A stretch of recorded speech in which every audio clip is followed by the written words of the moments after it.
Hello, this is Archie Dunlop with Talking Astrology with Archie on Saturday, May the 27th, 2023. Who was America's last Virgo president? Any guesses? Actually, it was Lyndon B. Johnson, who was president from 1963 through to 1969. And before him, it was William Taft, who was elected president in 1908. Interestingly, 1908 was the year that Lyndon B. Johnson was born. So there is someone who wants to be another Virgo president. That is Ron DeSantis. He's a Virgo, and he was born on September the 14th, 1978. Interestingly, Taft has his birthday of September the 15th. So let's see how the whole thing was reported by the New York Post. So here's the New York Post. Here's the article. Florida Governor Ron DeSantis announces 2024 presidential run. I will get the job done. Ending months of speculation, Florida Governor Ron DeSantis declared his presidential candidacy Wednesday, setting up a seismic clash with former President Donald Trump for GOP supremacy. In other words, they're vying for the Republican nomination. Well, I'm running for President of the United States to lead our great American comeback. Now, when you hear that someone is standing for president, when you hear that someone is announcing that they're announcing the beginning of their campaign, you start to think about astrology, because a campaign has a beginning. It therefore has a birth chart, like people, like animals, like companies. And so if we look at the beginning of a campaign, when the announcement is made, we can set up a horoscope for that, and we can get some idea about how well the campaign is going to work. It's said that Ronald Reagan and his wife Nancy would use the services of an astrologer to select key events in the presidency, in a run-up to the presidency. And I think with some success. Ronald Reagan was the Teflon president. And perhaps Joan Quigley, Nancy Reagan's astrologer, had something to do with that. Now, as far as Ron DeSantis is concerned, I think it's pretty unlikely he consulted astrologers. He's not that kind of person. And also, I don't think the chart for declaring his candidature is particularly good. Now, the question is, what time do you go for? I mean, this is an important issue. Now, if we look at this chart, which says, if we look at this article, it says DeSantis scheduled 6 p.m. audio feed appearance with Musk was delayed by more than 20 minutes as a flood of listeners crashed the link. So the suggestion there is that DeSantis was planning on publicly declaring his candidature at 6 p.m., but it got delayed, and it didn't actually happen perhaps until, 6:20 p.m. But that wasn't really when his candidature started. I mean, he'd already done the paperwork. So perhaps we need to consider when the paperwork was submitted. So it wasn't 6 in the evening. Things would be closed by then. It would have been earlier in the day. So, if you look at this article, we've got a link to the Federal Election Commission. Let's click that. That's the official thing about the Federal Election Commission. Ron DeSantis. It just tells us May the 24th, 2023. So that is not really very much help. We want the time it was filed. So let's dig a bit deeper. Committee details. Let's see what happens. Committee details. Okay, there you go. Looks as if it was 2:24 p.m. As far as where, well, I think it was filed from Tallahassee in Florida, but maybe the office of the Federal Election Committee is in Washington, D.C. So there's a question of debate. Do we take it as Tallahassee? Do we take it as Washington, D.C.? So you can see we've got several charts to look at when evaluating DeSantis's campaign. So let's now look at some astrology. So here are some charts. So let's have a look. So the declared run, which would have been maybe 6:20. I've set this for 6 p.m. In Miami, Florida, May the 24th, 2023, as a potential beginning for DeSantis's campaign. Now you'll see that Scorpio is rising, and there's a Moon-Mars conjunction at the top of the chart. The moon is always going to be important in a horoscope. The moon represents the public. So if you want the public on your side, so on the surface that sounds good, the moon having such an elevated position. But it's conjunct Mars. Mars is a problem. And the moon is making its next aspect is a square to Mercury. And so that suggests to me, if we take 6 p.m. as the time of the big announcement of his campaign, that there are going to be problems with getting a message across. That could be difficult. Further, Mars is quite an angry planet, and it's also a nocturnal planet. Now, this is a daytime chart. Mars functions best at night. It's a masculine planet as well, so it's in Leo, a masculine sign. Yes, that is good. And I suppose it's elevated because it's above the horizon. But a nocturnal planet, daytime chart, it kind of is a bit overwhelming. I think that this campaign is a bit too angry for me. I think Mars is going to burn it out. And the moon is going to be burnt out by Mars. And I think that is a problem. So 6:20 chart, I don't like. 6 o'clock chart, I don't particularly like it. Also, the South Node is on the ascendant. Whether it's 6 o'clock or 6:20, South Node will be in Scorpio. The ascendant will be in Scorpio. So I don't think that does much for DeSantis's reputation. Maybe, some facts will come out perhaps about his personality, about the kind of person he is, and he's not going to look particularly good as a result of that. So that's something to consider. And also Mercury is on the seventh house cusp. Mercury is someone who talks a lot, someone who's very verbal, and of course we might know who that is. Donald knows how to talk. But maybe we should take not this announcement, supposedly the public announcement.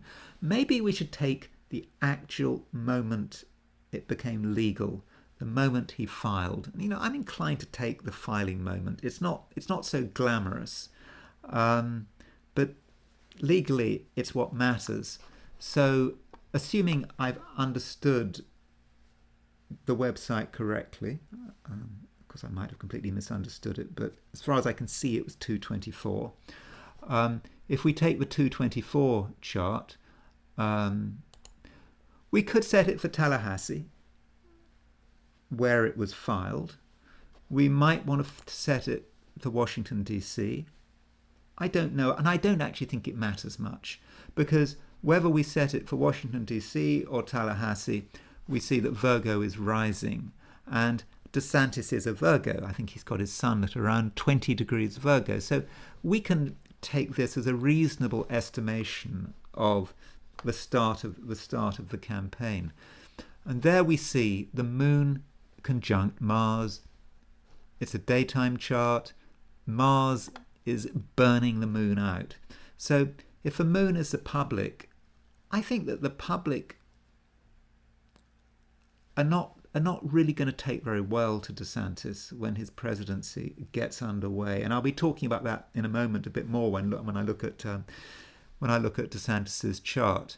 So that's not great. Also, if you look at the sun is making a square to Saturn. Do you really want to announce your candidature as the sun is making a square to Saturn? And the sun was making a square to Saturn, all day, so and several days afterwards. That's not really a good omen. The sun making a square to Saturn, the moon making a conjunction to Mars. No, that's bad. Well, at least we know he wasn't consulting an astrologer.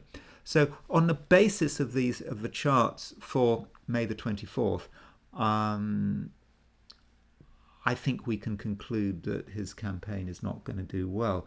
But you can still have a brilliant campaign. You can still have a successful campaign and start it at a terrible moment. But DeSantis is going to need all the luck he can get to have any chance of getting past Donald. And so to choose today, that day, May the 24th, to announce his candidature with, as I said, with Sun squaring Saturn, Moon conjunct Mars, is really difficult. Now, some people might notice that the Moon is making a sextile to the Sun.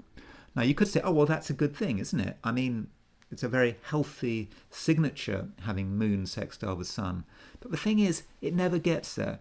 Because in order for the Moon to make a sextile to the Sun, it has to get past Mars. So Mars blocks it. The conjunction to Mars just kills it. So as far as the filing chart is concerned, it's not good. Now, as far as DeSantis's horoscope is concerned, you can see that he's a Virgo. There's his sun. Sorry, his sun is not at 20 Virgo. It's at 29 Virgo. In fact, 29 Virgo. Very close to the ascendant set for Washington, D.C. of the filing chart. So what kind of person is Ron DeSantis like? Okay, he's a very intelligent man, very successful lawyer. I think he went to an Ivy League school, certainly an Ivy League law school. Mercury in Virgo, a very strong place for Mercury. He's someone who can get to grips with the facts. And he knows how to use the facts to explain his position. Of course, if it comes to a debate with Donald Trump, is that approach going to work? No, I don't think so. Donald, I think, will just be able to steamroller the whole thing. Even though I'm sure that DeSantis is cleverer and got a higher IQ than Donald, but that's not the point. Details by themselves don't win you nominations. So that's the Virgo. Now you could say, well, what about Lyndon B. Johnson? I mean, he got to be president. He was a Virgo. Yeah, let's have a look at Lyndon B. Johnson's chart. There we are. Loads of Virgo. Mars, Sun, Moon, Mercury. However, Lyndon B. Johnson didn't need to get elected because he became president the moment John F. Kennedy was assassinated. Maybe, in fact, probably, if he'd had to be elected president all on his own, he wouldn't have made it. But the fact that he was able to get in through JFK's assassination gave him the incumbent's advantage and enabled him to win a landslide victory in 1964 when he was up against Barry Goldwater. And Barry Goldwater was, of course, quite far right, was considered to be dangerous. Remember the Flower Girl advertisement, suggesting that Barry Goldwater could cause a nuclear war, all that kind of stuff. So he didn't have to. He became president because of JFK's assassination, and so DeSantis doesn't have that advantage, or won't have that advantage. Also, notice that Lyndon B. Johnson has Jupiter rising. Great to have Jupiter rising. That is that's really good. It's really lucky, and so that Jupiter rising helped him become president. And if we look at William Taft's chart, that is a really exciting chart because he's got Venus-Mars conjunction and the moon in Leo, so there's a lot of fire there.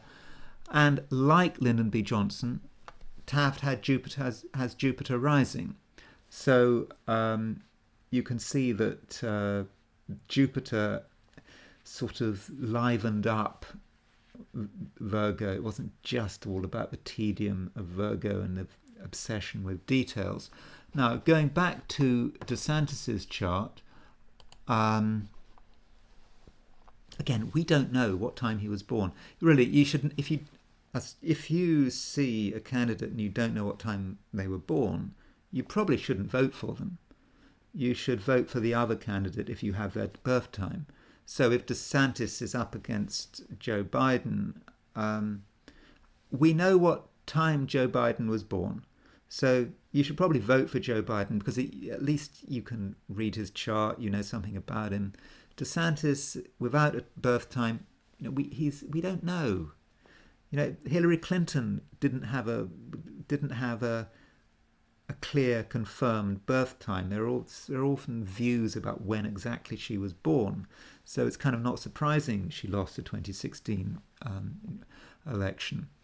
I'm being flippant. Sorry, with DeSantis's chart, we don't know. Now, one might ask, how did DeSantis get to be where he got to be? How come he is governor of Florida? It's not a particularly interesting chart. It doesn't have the excitement of, say, Taft or LBJ. DeSantis does have a moon in Aquarius. It's always good to have a moon in Aquarius if you want to be a US president. Reason being is that when America was born at the Declaration of Independence on July the 4th, 1776, the moon was in Aquarius. So Ron DeSantis, because of his moon in Aquarius, he's chiming with his country. So that is very useful. In the same way that, like, George Bush Jr. was born on July the 6th, 1946. So that meant that his sun was very close to where the sun was on July the 4th, 1776. Through that sun in Cancer, he was chiming with his country. So that moon in Aquarius is certainly helpful. I also think this Venus-Mars conjunction is important. Now, it appears to be a wide conjunction with Venus and Mars being in different signs. It's about 8 degrees apart. So surely we shouldn't be looking at that conjunction because it's so far apart. But it's the midpoint that's interesting. They're 10 degrees apart, and so the midpoint is about 1 Scorpio. Now that means that DeSantis has Jupiter square the Venus-Mars midpoint. And Jupiter is a fortunate planet. Venus-Mars is about attractiveness. And so I think that with Jupiter on the Venus-Mars midpoint, DeSantis is able to present an attractive persona to the voters of Florida, and this helped him become governor. Now, when you're dealing with Venus, Mars, and attractiveness, it's usually an attractiveness that is not universal. There's a certain group of people that find you attractive. So, in Florida, Ron DeSantis is an attractive politician that people want to vote for. But does it translate to the rest of the United States? I suspect it doesn't. So that Venus-Mars with Jupiter on the midpoint, I think will only take him, a certain distance.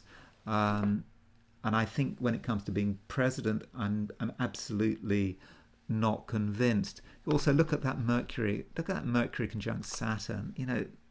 I think when it comes to those debates with other candidates, particularly with Donald, I just think he'll come over as actually being quite boring.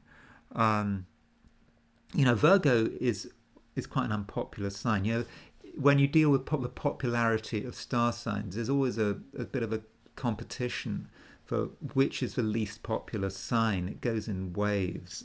There was a time, I think, when I first started studying astrology, where everyone hated Gemini. I'm a Gemini. Gemini was the worst sign of the zodiac. Geminis were ghastly people. Then sometimes it's Scorpio that gets that reputation. Then other times it's Virgo. Yeah, those three signs get a bad rap for different reasons. And yeah, I think the Virgo, Ron DeSantis' Virgo is going to make him somewhat tedious. So it doesn't seem much to brighten it up. And so I think, particularly without a birth time, I'm not optimistic. But going back to the day he declared his candidature, remember he's got his Jupiter at 144 Leo. So let's have a look at where Jupiter was when he declared his candidature. Jupiter was at 149 Taurus. In other words, Jupiter was exactly square his natal Jupiter, and it was making as you'll see, Jupiter was opposition his Venus-Mars midpoint. So that shows to me that Venus-Mars is really the engine of who he is politically. That's what gives him the charisma and attractiveness to be successful in politics. And so when Jupiter hits his Venus-Mars, he decides that he wants to be president. But looking at everything, looking at the time he declared his candidature, I don't think he's going to make it. Now, I'm not going to say that for certain yet. There are a few things I want to check. There are a few things I want to consider. But as it stands, I would say that the chances of Ron DeSantis being elected US president in 2024 are small. Anyway, that's all I'm going to say for today. And I will talk to you very soon.